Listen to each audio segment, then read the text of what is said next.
When Jamaica goes to the polls, all eyes are on the candidates, the voters, and the campaign trail. But behind the scenes, a constitutional process unfolds, one that ensures the orderly and impartial transition of executive power. At the heart of that process is the Governor General. The transition of executive power is a hallmark of any resilient and successful democracy, of which Jamaica is.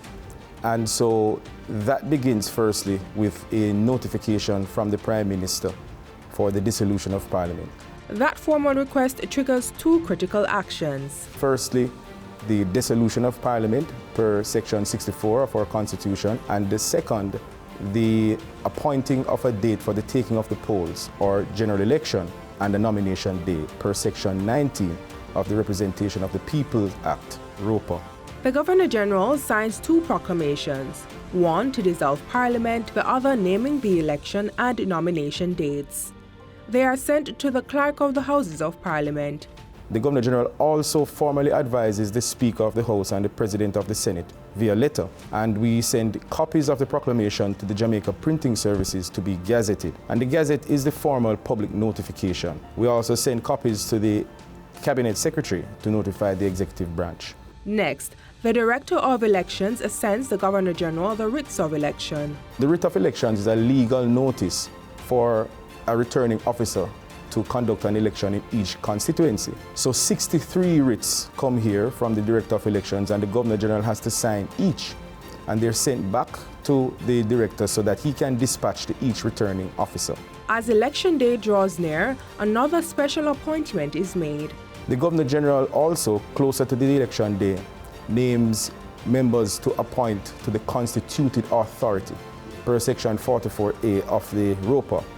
Now, the constituted authority is a very special body that operates during election day and even 6 months after, and they are tasked with overseeing the elections and halting the poll where necessary per the Act. The Governor General appoints two members and on the advice of the Prime Minister. One is a Privy Councillor and the other a retired judge. Once the ballots are cast and counted, the Governor General awaits formal results from the Director of Elections. The Director of Elections will send back those 63 writs of election, and in addition, he will send an official notice on the results of the election, and this is Form 21 that's found in the second schedule of the ROPA.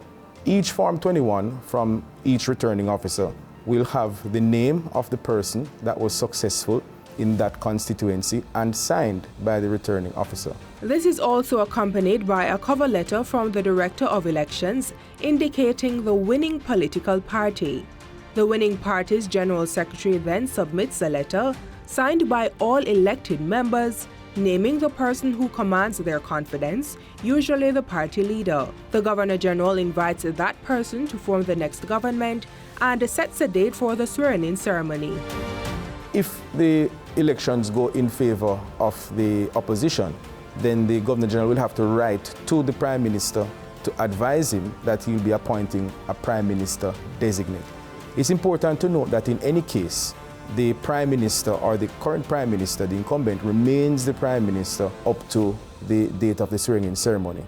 The same thing is done for appointing a leader of the opposition. Section 80 of our Constitution says the Governor General must appoint the person that has the majority confidence of the members elected to the House who do not support the government. The Governor General will invite the Prime Minister to take his oath of allegiance and oath of office. And following that day, he officially becomes the Prime Minister of Jamaica.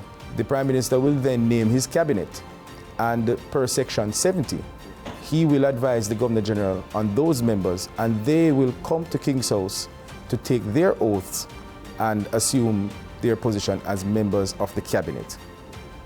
It's not through there. Senators are then appointed per Section 35 of the Constitution, 13 on the advice of the Prime Minister, and 8 on the advice of the Leader of the Opposition. And following that, we have the establishment of ministry departments and agencies per Section 77, the appointment of subject and departments. From dissolving Parliament to swearing in the nation's leaders, the Governor General's work guarantees the seamless transfer of executive power, preserving the stability, order, and democratic traditions of Jamaica.